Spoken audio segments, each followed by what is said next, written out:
You're listening to DraftKings Network.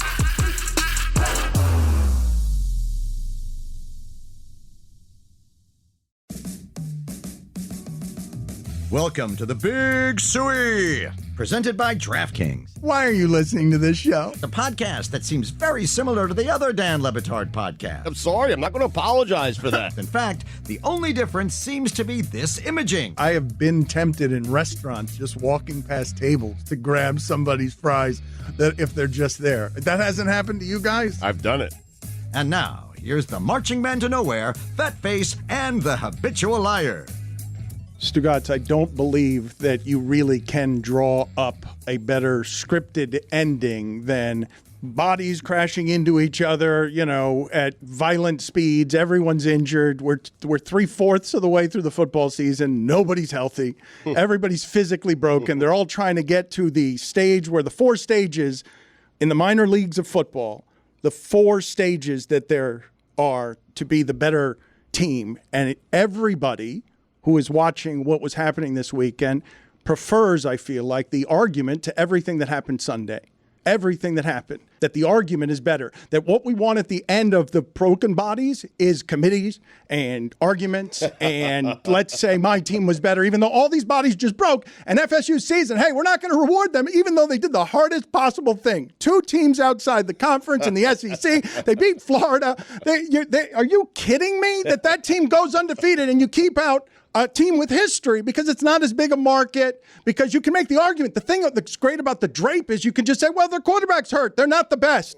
But, man, this is supposed to be about merit. It's not supposed to be about made for television. No, it's about the best 4 teams in the country, according to this committee. Besides Georgia. 2 quarterbacks for FSU got ground to hamburger. 2 of them. Right. Stugotz, you don't want the playoff to expand because you want the regular season to matter. Yes. Well, the regular season doesn't really seem to matter much to Florida State. It doesn't, because they did everything. No. This will be the first time. Think about all the changes to the postseason that we have incurred over the last 20 years. Because why?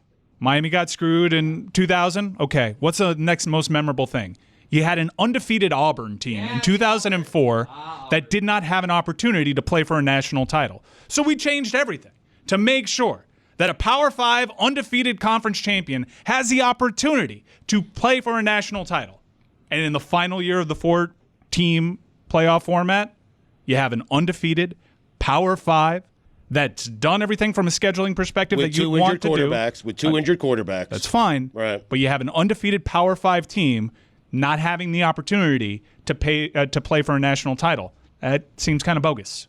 I think the criteria is not, you have to be an undefeated Power 5 champion in the SEC or in a league that the committee respects that season. I think it has to, what has changed, and maybe it hasn't even changed, maybe we just haven't had to experience it to this degree before, is you have to be an undefeated Power 5 champion and your quarterback can't have a season-ending injury that late in the season. I think that was my biggest takeaway. That was their argument. I disagree because I think as much as their offense was difficult to watch the last 2 weeks, their backup would have been back for the playoff game because he was out with a concussion during the ACC championship, and their defense won them those 2 games.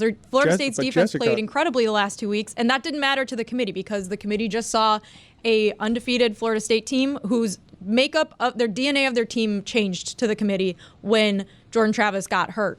And so I wonder if the situation changes if we're watching Washington win the Pac-12, but Michael Penix gets a season-ending injury 2 weeks. I wonder if the Pac-12 misses out, even though they had a spectacular season with tons of competitive games. So I don't know if this is an ACC problem or if this is just them saying, we value the SEC above everything else. We are not going to leave any SEC teams out. We're not going to have an SEC list football playoff, and also your quarterback got hurt. Just to me, the main difference is Alabama got the path that they've seemingly gotten a ton of these football playoff years, where they have 1 loss, maybe 2, but they've never had all the other Power 5 conferences do their job. Washington did their job. By the way, for everyone arguing, well, they'd be a huge underdog in the playoff against so-and-so, Washington just pulled off a straight-up upset as a 9.5-point dog. They've never had the other conferences do what they've needed to do before. But, Dan, we haven't seen Louisville look like that all season long. It's a top 20 offense. Stugotz, I hear a lot of people saying the ACC is not any good, and I'm like, you were not watching Louisville's offense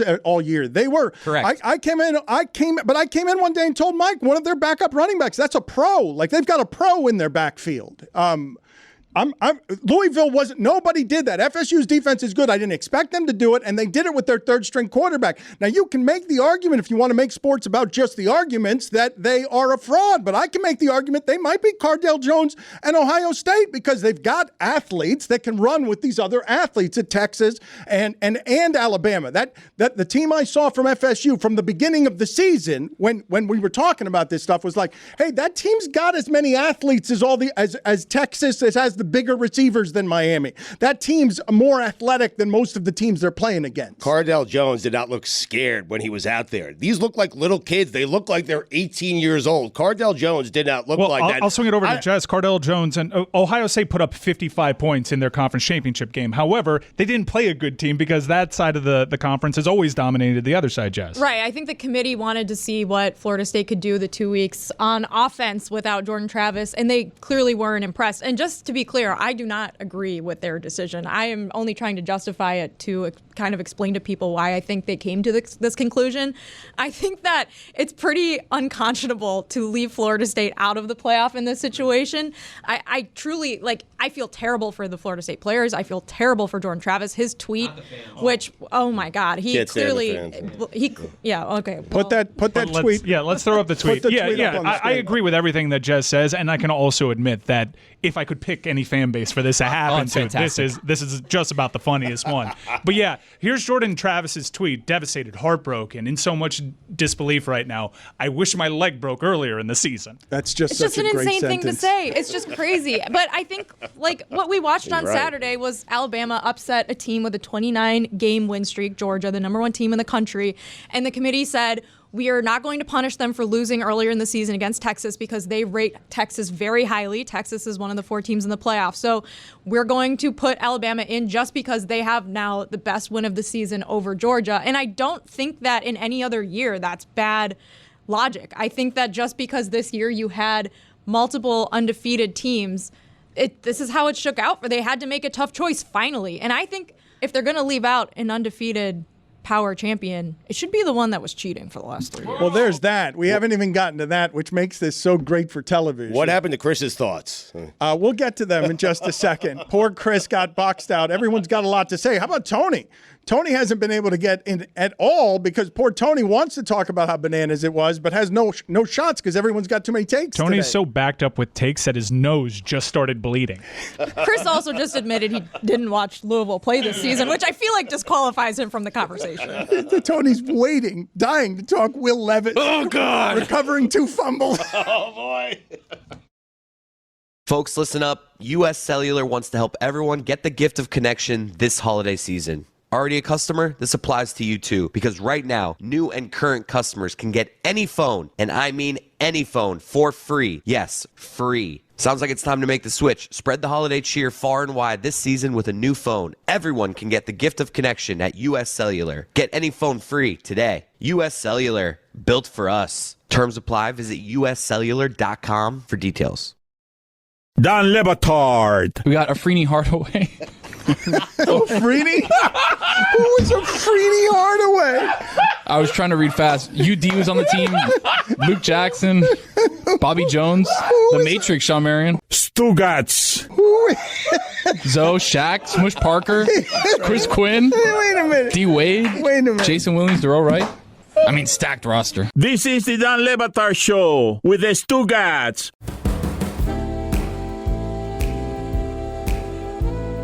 Tony has indeed developed a nosebleed. He's got NFL takes that he wants to get coming out of his nose. We can't get to them, though. Stugotz, do you know how rare it is to be in December in professional football? The sport gets so crazy that all of us are watching Philadelphia and San Francisco, and all of us are having the same reaction, even though it's just one game. Like, oh, my God. San Francisco is like, they're so fast and so big, and nobody wants to play against Trent Williams. Tony's got a lot of professional football takes, but we're in the rare space, and it's wonderful, where college football is king because the argument is king today. Yes. The argument is bigger than the action, and the action has a. In the Saints game yesterday, I saw a guy on the sideline, just leg broken in half, clearly broken in half. Guy just gets sideswiped. He's just like a sideline person, like a chains guy, like a behind the chains guy, like a backup chains guy. It's so bad out there. Professional football. This is slaughter that we're trying to get to the last 4 teams in a course. Hell of a game, though. Yes, all of them. We got to get to Alabama, Georgia. We got to talk about the actual games. But the carnage that it takes just for us to get to the argument, which is all we want to have today, and yell at each other about this is why this team's better than that team. But if it's a made-for-television spectacle, does it matter? Like, we can argue about all you want. It's great commerce, but who cares who the 4 teams are? They're going to put 4 great teams on television that a lot of people care about, get a bunch of fan bases, get a bunch of money, and Coach Prime will try and buy better players next year than your players because he's Coach Prime and he's as charismatic as that. And it's portal day. You keep saying made for television like it shouldn't be that way. Like, I agree. Yes, give me games that I want to watch. Do you, Dan? I ask you. You keep saying made for television. Do you want to see FSU? No, but Chris, it's supposed to be merit-based. That's sports. No, but Dan, what has just happened to FSU, Stugotz, is patently unfair. It's just unfair for what it is that we play sports for. You can't look at what happened to FSU and say that's not. You didn't set up the rules that way. You just jerry-rigged the system so that team can't get in. Life is unfair. Okay, the kids. You know what? It's a good growing lesson. Okay, life is unfair. They'll all be better because of it. All right. I mean, perfection doesn't mean as much as it used to mean. That's what the committee is telling you, and I'm okay with that. Dan, would you answer Chris's question? Because all the people railing against Florida State not making it in, a month from now, when they hope everyone forgets them railing about Florida State not getting in, they're going to be like, oh, my God, we've got Michigan and Alabama in the Rose Bowl for the right to go to the championship game. This is awesome because it's a better matchup. I mean, Michigan's team's reaction to Alabama being named the 4th team, I think, was very telling of who they hoped they were going to get. But I do think that there's like an interesting thing happening here, which is that historically with the playoff, they've put the quote unquote the teams that have earned it in, even if maybe the 5th team that was left out did look like they were the better team. Like, that's what they've done. And then they changed it this year. And so I think it's the last year of the 14 playoff. So I don't think this will happen again. Such a great ending, though. Happen again. But isn't it great punctuation? It's great because they finally had to make a hard decision, I think. This one wasn't as easy as ones where they could just say, well, this team was undefeated. This team lost to Purdue by 50 points or whatever, so they're out. And that's what they've been able to do. And so I just think that it's really funny that in the final year of this is what's happening. But if you're a casual college football fan who's just going to tune in on January 1st and watch the playoff and you're not in the minutia of the argument, like, yeah, this is Michigan and Alabama, you're probably Jessica, pretty excited this is why Stugotz wins again with Alabama. Who doesn't want Alabama in the playoff? Nick Saban doesn't even have to make the argument on behalf of Alabama. But I'd be pissed off if I was Georgia, Stugotz. Like, come on. Like, that's a dynasty. You don't win 29 straight games in that conference. I understand that. You don't get rewarded because you did it the last 2 seasons. It's all about this season. And this season, the best team they played before 3. Alabama was Missouri, Dan. Missouri's good. Missouri's damn good. Okay. Missouri would be in a 12-team field. Oh, and lose in the first round. And Missouri's that's the reason good. we don't need a 12-team But playoff. they get the opportunity to lose. And Florida State will not get that opportunity. Dan, I'm not saying they're not good. I'm saying, what would you rather see? Would you rather see Milroe taking on Michigan, or would you rather the third-string quarterback from FSU? Stugotz, my point is this, Stugotz. This is why and how, right in front of your eyes, that college football, minor league football becomes professional football, because when it becomes 12 teams, Missouri's going to beat one of these teams in one of those games, and that's how they're going to become an even bigger power, and college football is going to become even bigger, and everyone's going to be in the money game, and that's the game Deion Sanders is trying to get into. Like, Deion just wants to be close to those top 12 because that's where the real money is. The television money has contaminated the sport. It's a free-for-all. That committee can be bought. What's best for television? if you're going to look at like television ruining the sport, I don't think first of all, I think the 14 playoff was always a bad idea. And most people that really follow and care about the sport, it doesn't make sense you have 5 power conferences in a 14 playoff. It just has never made sense. And now they're skipping straight past 6, which like maybe you'd get your automatic bids for the Power 5, although the Pac-12's gone, plus at large. No, we're just going straight to 12. Like none of that has ever made sense. And also, like it should be noted, the ACC voted against expanding this year because there was all this conference realignment stuff happening in the SEC. But I think if you are mad at the networks ruining college football, I don't think like the 14 playoff is stupid and bad, and it was always a bad idea. But the entire makeup of the conferences and what we've seen in conference realignment and the disillusionment of rivalry games and the taxing travel schedules that players are going to have next year, all of these other things, like I think are a much more existential crisis and things that are going to legitimately change what we watch in the regular season more so than the decision to leave Florida State out of this playoff. There's always going to be complaints with all this stuff, and I don't think that people are going to work up the same kind of emotion for number 12 and number 13. Oh, just wait. Yeah, that's true. Being true, and where you mentioned that Stugotz always gets to win is because he's not a huge observer of college football. His guiding light has always been do it against Bama, and for 20 years, remarkably, that's been fine. But here's a tweet from Benjamin Wolk that I want to share. Florida State isn't that great. Pulled away from a 6-6 group of 5 team late. Needed a prayer to beat a 6-6 rival. A 3-point win versus a 4-8 conference foe. Lost by 10 at home. Oh, wait. This is from my Alabama file. Because Alabama, let's just rewind 1 week. They needed a miracle to be in this situation. And they got it. Georgia lost the one game they couldn't afford to lose, which is why they're out. And I would argue Alabama lost the one game they couldn't afford to lose. Double digits at home against Texas. And they couldn't afford to lose it because for once, the rest of the Power Fives did their job. You guys want drama? This is what you get with drama, okay? What you do is you put Alabama at 2. You put Georgia at 3, and we absolutely rematch the entire thing once over again for all the marbles. Secondary. I thought the bloody nose was a bit, and I can see blood. No, it's bleeding. He's bleeding. He's got so many takes. He wants to, again, Will Levis's best play yesterday was recovering 2 of his own fumbles. He looked great yesterday. Florida State didn't win all of their easy games handily. Like I saw them struggle against Boston College. I saw them struggle against Clemson in overtime. I saw them struggle against Miami. Like I do understand the argument that Alabama needed a miracle against Auburn to even be in the position that they're in now, but Florida State wasn't. Also, they weren't blowing out teams all season either. And I saw Texas almost lose at home, and they didn't because of a missed extra point to Kansas State. Yeah. And I've seen Washington play those FSU games that you're highlighting for the better part of 2 months now. That happens in every college football season. Correct. Which is why it happened to Bama, and it happened to Florida State. I think it kind of which is why can't say one's worse than the other. But all that is why being undefeated mattered so much, because you know you have to navigate that, and some teams don't survive it. Some teams lose those games. Florida State found a way to not lose those games. Can I just say the thing that everybody is afraid to say right Finally. now? I see both sides to this argument. What the college football committee has to do is really hard. I appreciate their effort.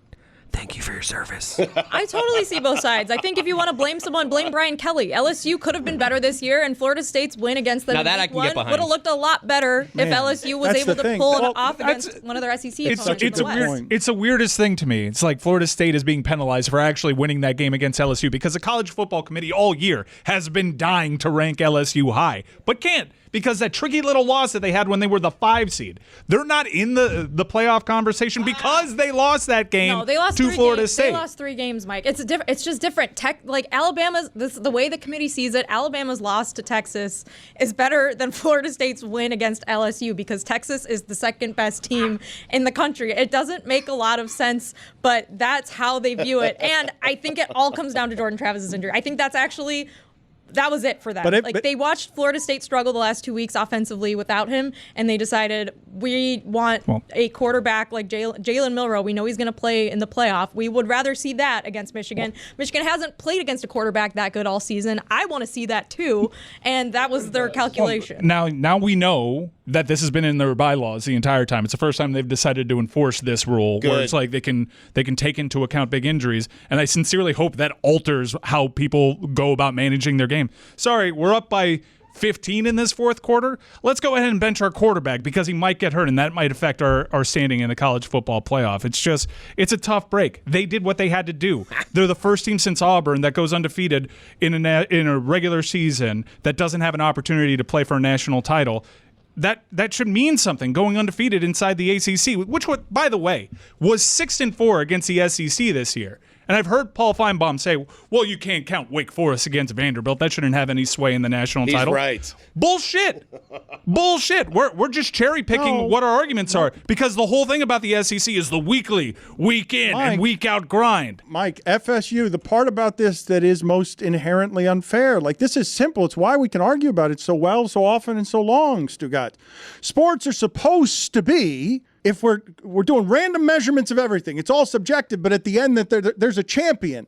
It's supposed to be a measurement of merit. It's not, but it's supposed to be. If you beat all the teams in your conference, one of the power conference, and you schedule Florida and LSU outside of the conference. But you're down to your third-string quarterback, Dad, and that should be factored but what I'm in. saying, but I'm just saying, we can argue back and forth on all of this. The fairest thing, though, to say is that FSU, in schedule and everything else, did absolutely everything it had to do. And so it's unfair that they're not in. I didn't say beat LSU. I said beat Alabama. They beat LSU. But two Wrong teams, SEC they school. scheduled Florida and Yeah, but LSU. Texas scheduled Alabama, and they beat them on the road. We're taking our eye off the ball here. Michigan scheduled ECU, UNLV, Bowling Green. They beat Penn State, Penn State, Laughing and at Ohio FSU State, fans. and That's where we should Iowa. be right now. They had to play Iowa. The Big Ten West has never won in a Big Ten championship game against the Big Ten East. Michigan has skated in all of this, and the entire time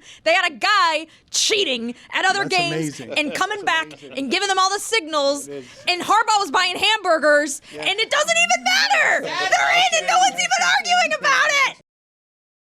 Kentucky Fried Chicken's 2 for $5 wraps are back. And they're even introducing a new mac and cheese chicken wrap. Are you kidding me? Mac and cheese in a wrap? Two of my favorite things in the entire world. That is in addition to the classic and spicy slaw wraps. Creamy mac and cheese, a hand-breaded crispy chicken tender, and 3 cheese blend, all wrapped in a pillowy tortilla.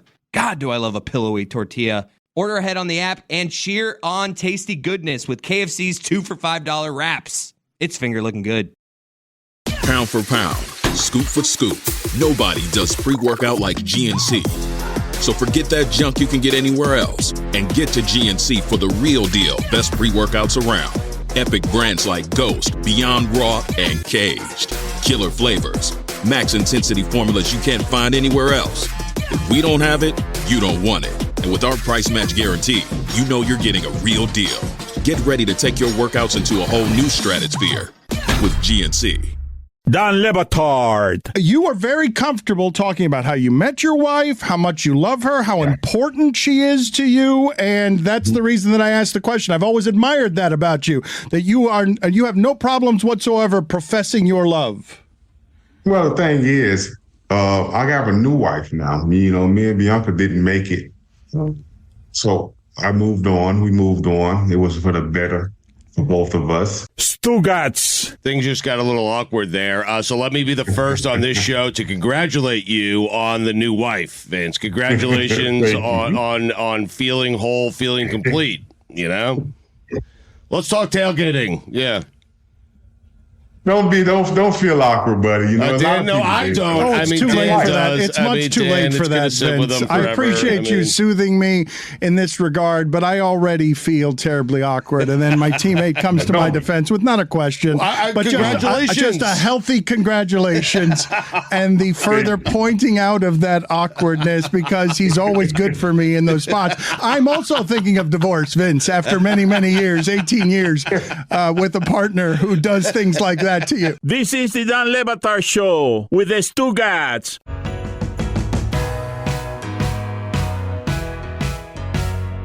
We're supposed to do a 4-hour show, and I'm kind of embarrassed to admit that I think Chris nailed it right on the head. You're perfect, but I can't stretch that out for 4 hours, Chris. I see both sides. No, it's hard. It's hard. two teams were going to be pretty pissed off just because, damn, more people went undefeated this year. That sucks. How dare you, Washington, win that game? If Oregon won it, we could have jerry-rigged it some more. That stinks. I just want to laugh at FSU fans, really. One of the problems is the committee put FSU in, and so they said winning your conference championship removes you from the conversation. Right. Which is crazy. If this was the plan, why did they put FSU at 4 last week? I know, crazy. It's a great question. Yes. Also, in all seriousness about Michigan, how is Michigan the best team in the country over Washington? Washington has more wins over ranked opponents. They beat Oregon twice, who the committee was saying all year was the 6th or 5th best team in the country. I know Michigan has a win over Ohio State, sure, but Washington, by the committee's own metrics, should be higher. They should have been able to choose where they were playing in the semifinal, and instead they're going to get the Sugar Bowl against Texas, which is obviously going to be more of a Texas crowd, you would think, than the Rose Bowl, which is now where Michigan and Alabama are going to play. But Michigan got the more difficult game, I feel like. That's the Harbaugh punishment right there. The Harbaugh punishment. They have to play Alabama. The NCAA punishment on Harbaugh is you get Alabama instead of FSU. That's the punishment. I thought you meant Iowa over Oregon for a second. Jessica, it's moving very fast for Stugotz. He's a casual college football fan. What do you mean? I was right. It's just all about Alabama. How are you making Alabama better than Texas? I am. But listen, Texas did it against Alabama. That was early in the season, Mike. I mean, different team, Alabama. Different team, different quarterback. That quarterback has been great. Not good. He has been great since about week 3. Stugotz, Milroe, they put 2 spies on him in Saturday's game and stopped him, like in the second half. He was like those. They've got a run. You did? Did you watch? Yeah, he's in the playoff. Okay. I think that settles it. The most disgraceful thing here is how cutthroat all this is and kicks Georgia to the curb. Like, that was a great champion. Like, oh my God, what you guys did winning the business of this thing where you knocked off Saban and now he's a lovable underdog that Chris Cote is rooting for last week because he rooted for exactly this scenario where Stugotz could come in and just like drink a bourbon and just sidle up next to his friend. I want to see Alabama in January because that's what the holidays are about. But here's Georgia's non-conference: UT Martin, Ball State, and UAB. So I think they end up getting punished here by not playing maybe an ACC school, maybe just any other non-conference school that's in the conversation late in the season too. I think they did a little bit of what Michigan did, which is like they're not going to really play anyone hard in the first part of the season. Which, by the way, the argument for playing a good non-conference opponent in week 1 or week 0, don't do it. Like, I don't know why anyone, like, this bit Florida State in the ass. They won the game and it didn't even matter. Well, Texas beat. They won a bigger game. Alabama lost the game and it didn't matter. But why would Alabama agree to play that game again? That's why they never do this, right? I'm changing my mind with every sentence you guys all say. No, but now that's the beauty of it. I am just like flying back and forth. Jessica, I'm like, yep, Jess is right. It's a good point. Oh, wait, Stugotz is right. Do it against Bama. But now Texas is coming to the SEC, so that becomes the super conference where they're playing all the minor league professional games. I want to get back to what you were saying, though, Jessica, and ask an honest question. If this is a merit-based thing meant to crown a champion, I'm legitimately confused about how much credit I'm supposed to give to Harbaugh if he does win this thing. Like, he hasn't been there for the only game that they won. Like, he was banned from the stadium for cheating. Like, been suspended for half the season. Like, he missed the first parts of the season, the last parts of the season. Are you saying in your personal record book he might not get a ring? I'm legitimately asking. I'm going to use it if you're not. I'm legitimately asking all of America, how much credit do we give Jim Harbaugh if they win a championship and he coached 3 of the games and just gave a bunch of press conferences? Genius. It does get buried in all this how awkward Jim Harbaugh was after that game. That looked like a guilty guy. He did the first thing he said, bet! And then he was just trying to bring all his guys up. It was just, I don't know. If he was completely innocent, he would have acted differently. I got the vibes of this guy knows he's guilty, so he's just I'm going to smile the shit out of this. I'm just going to be super happy. Bet! Come on, you talk. And it's just it was You're going to have to Google what that means. Yeah, it was a weird vibe he gave off. Odd. I think Chris and I had the right measurement for this, the way they should do it, because when Michigan learned that they were playing Alabama, nothing.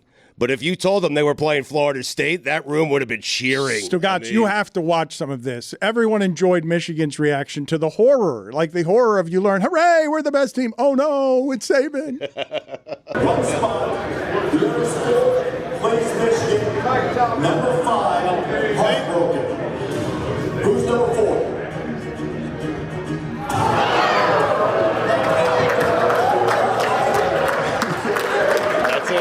The woman gets stepped on there? Like, sounded like somebody was squashed to death. You Sounded hear like they watched a car accident. That gasp, I mean. No, there's like 2 seconds of genuine reaction, and then you realize that they're realizing, oh, wait, this is going to be videotaped. So then you get the fake, like, all right, yeah, we want him. The totally insincere, yeah, bring on Bama. And it's like, no, you don't mean that. Now imagine it's Florida State.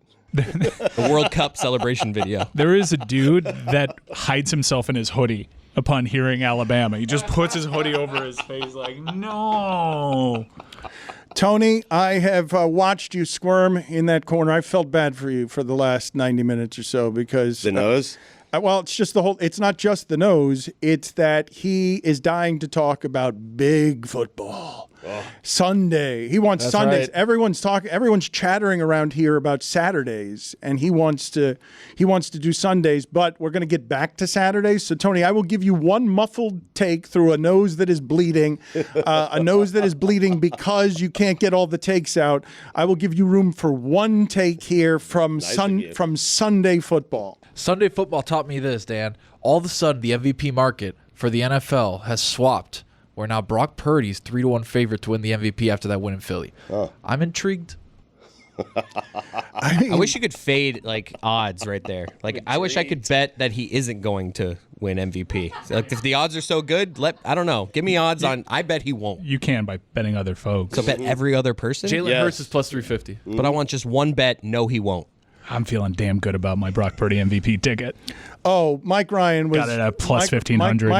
Mike Ryan for whatever stuff Mike Ryan is reading in order to find the money in the crevices of gambling advantages.